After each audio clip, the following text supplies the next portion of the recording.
So let me ask you a question. What do you get when you put a journalist with integrity in the same space as a public health professional during a pandemic? You get the realest conversation that you will ever find. Okay, maybe not ever, but you're going to get a really good conversation. And I say that because it'll be grounded, full of information and conversation that will shine a light on issues that require the light of our public attention. We have to understand we are in a space right now that requires us to care more than we've ever cared before. Because information is so abundant, we have to know how we should focus. So today, bringing back his hosting duties is Jay Boyd, a journalistic pro, and he's having a conversation with Thelma Navarro, a public health professional, and they're going to talk about the issues that address our country and our world in public health across borders. And I want you to understand that this conversation is one that I want you to take time to think about what they're saying, address it with real critical thinking, and appreciate the direction that we can go, and appreciate the heart that they're going to give you today. So with that being said, I want you to know that it takes special people to seek public good, and you're about to listen to two special people. So with that, let's go. How you doing? Good afternoon. This is Jay Boyd. I'm your host for this version of the Friends and Family podcast. This week we have Thelma. She is a public health graduate student at San Diego State University out in California. Thelma, how you doing? I'm doing great in this very hot day. California is all about the heat. We're experiencing a lot of the same here in North Carolina. Oh yeah, it's been a blast lately. So how's school going for you? How are you enjoying it? It's great. I'll be starting my second year this Monday. So right now I'm just mentally preparing to go back to the regular academic setting, I guess. Even though it'll be from home, it's still a shift. I'm sure this time has been interesting for you. A lot of things have been going on in the public health sector with the coronavirus that's still going through our country. How has that been for you even throughout the summer? Oh, it was a complete shift. I work at the county and everyone pretty much dropped their regular role or transitioned to a new role, dropped their projects, and then just focused on COVID-19. We created different sectors to make sure that everything was handled appropriately, according to businesses' needs, education, like pretty much just everything. And it was just very weird to drop what we were all used to or the mission of our offices and learn how to deal with the pandemic. So how much has your role changed during this pandemic? Completely. Well, also in the middle of a pandemic on April 10th specifically, I transitioned to a new office within the county. And so my current role got started in the middle of COVID-19. Okay. So my experience is different from others that had to completely, as I mentioned, like drop their projects, drop every other thing that they were working on, and then start focusing on COVID-19. I just got started with my current role in the middle of the pandemic. So my role so far has only been around that. What types of things have you specifically been working on through your job? So San Diego divided up into, I forget how many sectors, but my office, the Office of Border Health, is under the binational sector.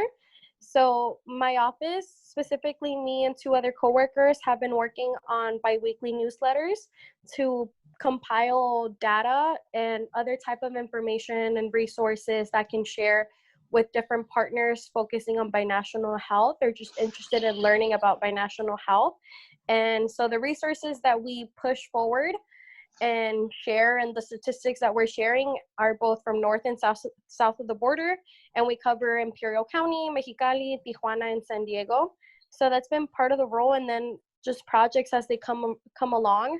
One of the, or I find this to be super interesting, things that we've been working on is collaborating with organizations from Tijuana and others from San Diego as well to work on protocols for transporter patients. So patients that, for example, US citizens that are in Tijuana get COVID-19 and need to be transported to Tijuana, to San Diego, to get care. Or there's been some patients that live in San Diego, also US citizens that want to be transferred to Tijuana pretty much just to die from COVID-19, that either that refuse treatment or who are very ill. So it's been really interesting. So what originally interested you in public health? Obviously, you got started in that field way before the pandemic hit. So I come from an immigrant household, and throughout my year growing up, my family's also mid-status. Well, now we're all US citizens, Okay. but being mid-status and being at some point initially undocumented and then being a US resident, now being a US citizen, we went through various aspects of the US healthcare system, from being undocumented and uninsured, and then having great healthcare coverage through my employer, and then experiencing various barriers to access based on the geographic set I relied on. So when we got to the US, we were living in the Inland Empire, which has a huge physician shortage, insufficient number of healthcare facilities. So for example, my mom had breast cancer, she had 3 different diagnoses, and then I have epilepsy. For us to be able to see a specialist, we would have to drive about an hour away from the small town that we live to be able to get care and be able to get our medication and everything. Wow. And then for undergrad, I moved to Los Angeles to go to UCLA, and access to care in Westwood, the West LA area, a more affluent area, was so much easier. I had Kaiser clinics, like 2 or 3 within, LA traffic made it a longer drive, but within like a 10-mile radius. Yeah. So I just noticed that, I didn't know what it was. I just knew as a child that this shouldn't be okay. My mom shouldn't have to drive 1 hour to get chemotherapy, or we shouldn't have to struggle so much to get someone that can translate. There should be better representation of people of color that are able to provide more culturally, linguistically appropriate services. And once I got to UCLA, I took a medical sociology course, which introduced me to public health. And it just it was like an epiphany. I'm like, okay, so this is a field that addresses everything that I was aware of, but I couldn't put a name to it. Wow. So now that you have all of this experience in the public health realm and you've been doing this work, what do you plan on doing with that stuff after you get your graduate degree from San Diego State? That's definitely in the works. And so I am in the health management and policy division. As of now, the goal is to manage a health education department within a hospital or within a federally qualified health centers. Or at least that's one of the options. I'm also looking into management of nonprofits or going into health advocacy. So I'm just all over the place and trying to figure out what role it is that I can do that fulfills at least the majority of my interest. So that should be interesting within the couple of job hunting. Well, it sounds like all of those things all kind of tie together. You said that it was just like your community that you were in when you guys originally moved to California that interested you in that to begin with?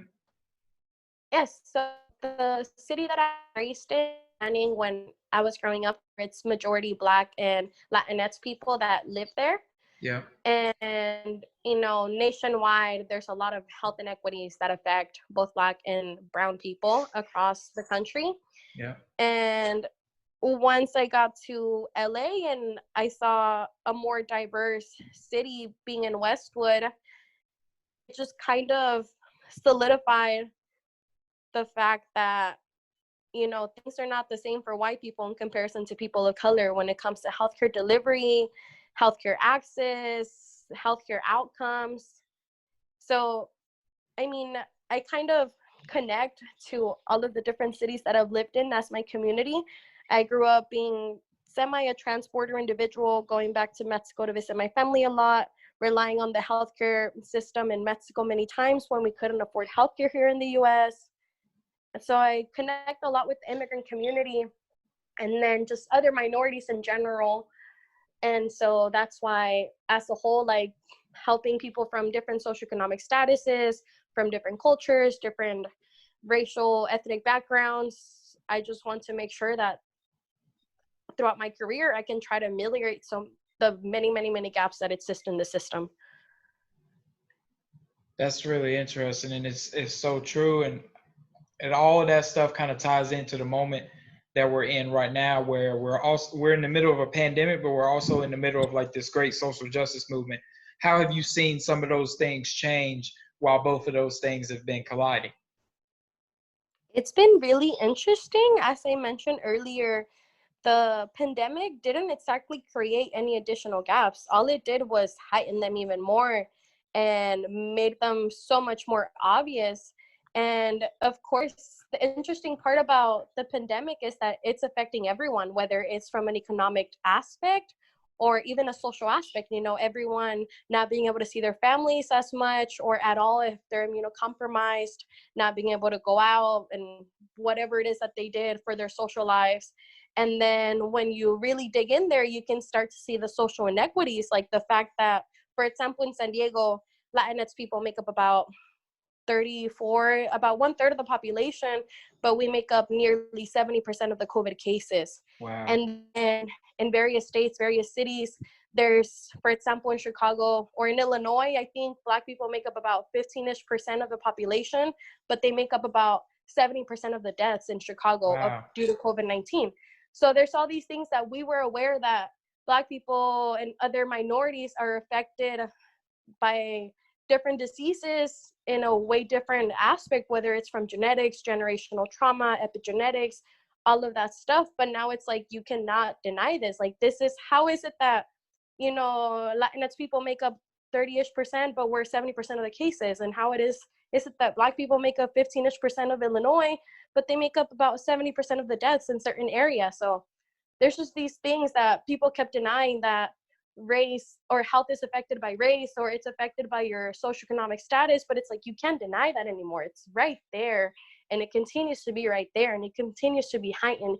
Even as COVID-19 starts being controlled in certain areas, it starts being controlled for certain people. The healthcare system is created to improve the health of certain populations, but a lot of them end up being left behind. That's so true. And it seems that, do you think that people in the health industry and then the public health industry have become more informed on those issues? What is causing the inequalities? Like, for example, they'll say Black people are more prone to diabetes, or Latinx people are more likely to have jobs that put them like on the front lines of COVID-19, but they're not addressing why it is that that structure exists. Why is it that Black people are more prone to these chronic illnesses? Why is it that more Latinx people are more prone to be on the front lines, make up a small number of the population, but the majority of the frontline workers? So there's all these other things, and it's been very frustrating to see people acknowledge the fact that these inequities are there, but refuse to acknowledge the fact that it is racial inequality that are causing these, it's different systems for different races, it's different systems for different geographic settings. Yeah. And my office has been absolutely great in pushing forward and not only using the proper language when addressing these inequities, because it's important for us to say this as like, this is racism. This is racism that's affecting you. We don't have to sugarcoat things. The fact that we have sugarcoated things for so many years, it's what has enforced these inequities and what has normalized them. So there's been a lot of push for linguistic shift of different things for us to address things by acknowledging the fact that this exists and we need to stop sugarcoating this. And there's been a lot of different trainings in that. And then when it comes to these social uprisings that have been going on for that, that started late May, there's been a lot of trainings or open discussions ran by the Black community within the county and department San Diego and across the country in general, that's giving Black people the space for them to, like, your industry, your system, this work environment is racist. and they have been silenced for so many years. But as of late May, it's same as COVID-19. They have made racism and all these social inequities so much more in your face that people that previously denied it or turned a blind eye to it are forced to face it, and forced to face our own prejudice and our own racism that we have enforced by being silent or by maybe doing those things ourselves that we were not aware of. Yeah, I think that was 100% correct. And I really like the part where you spoke on using the correct language when addressing some of these things, because in my field of journalism and in any field, language is super important. And I feel like that's one of the things that's been like at the head of the moment that we're in right now, where there's like this social justice movement colliding with a pandemic, and people are realizing that language is very important, and that the use of language, and it doesn't matter like how small the sentence is or who you're talking to or what what the parameters of the conversation are, language is very important, and people need to use their words wisely no matter what time it is. What do you Definitely. think what do you think has changed the most in this moment for you guys in the public health field?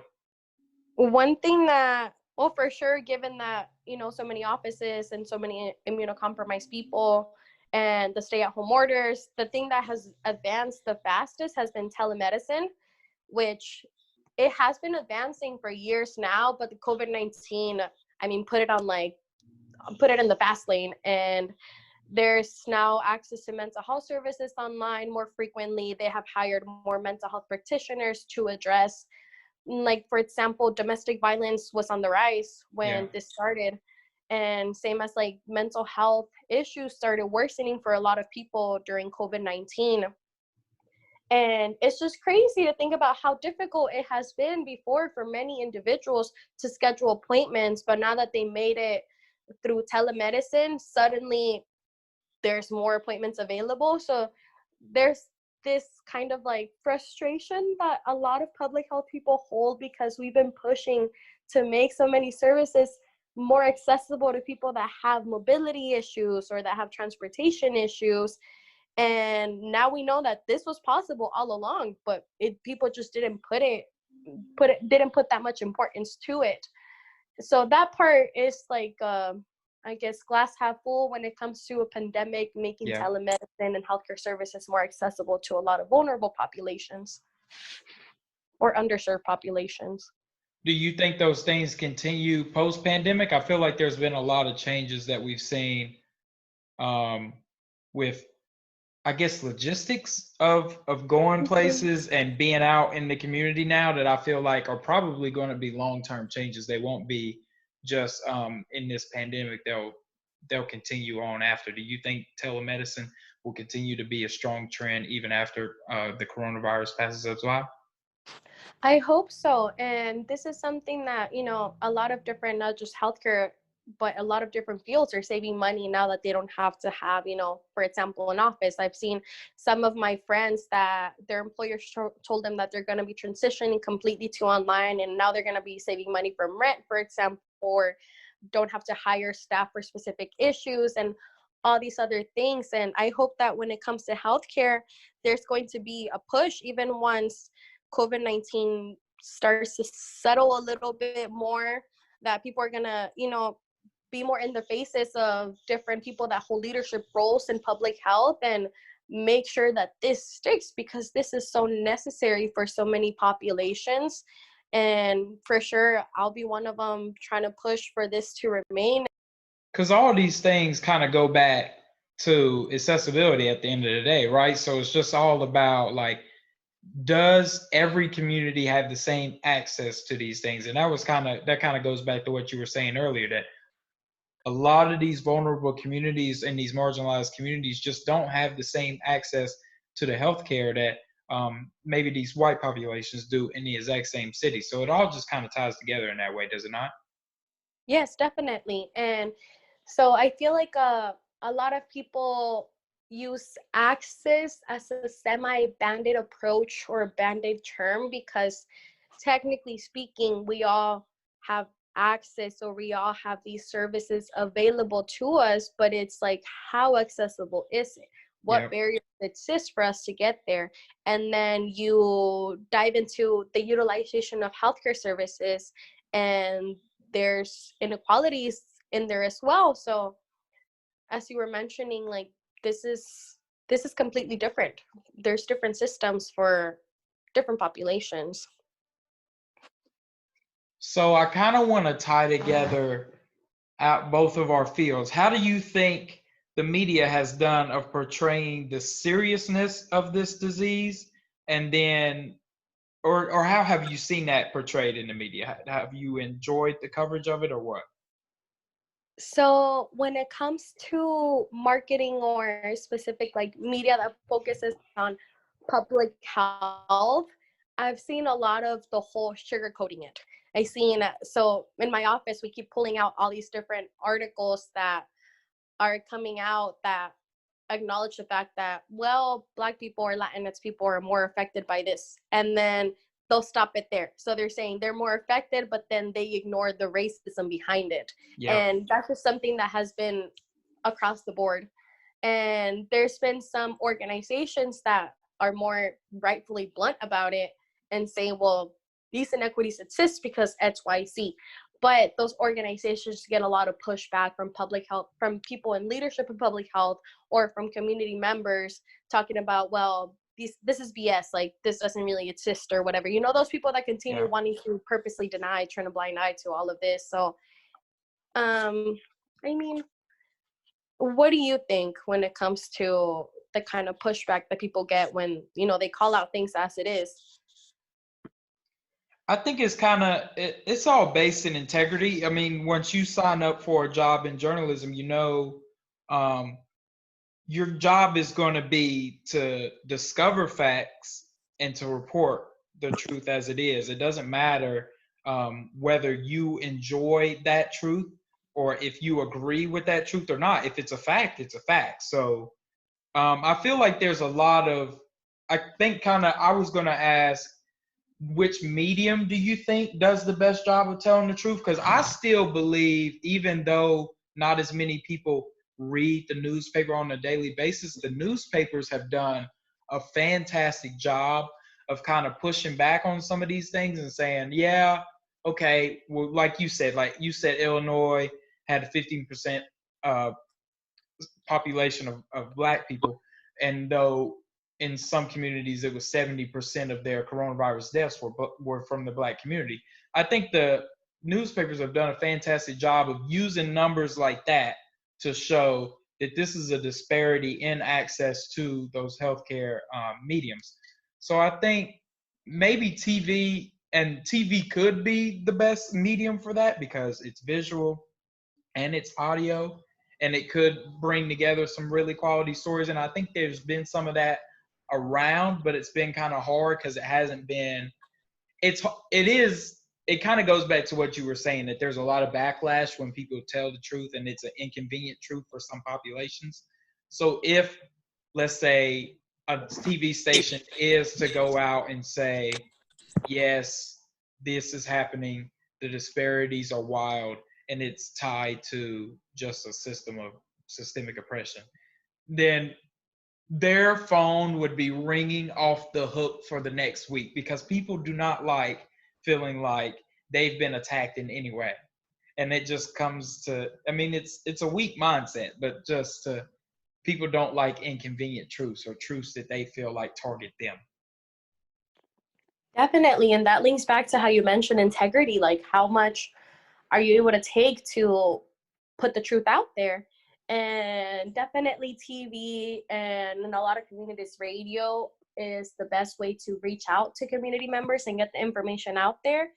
But even those that do put the statistics out there, it's difficult for the general population to understand what these statistics mean.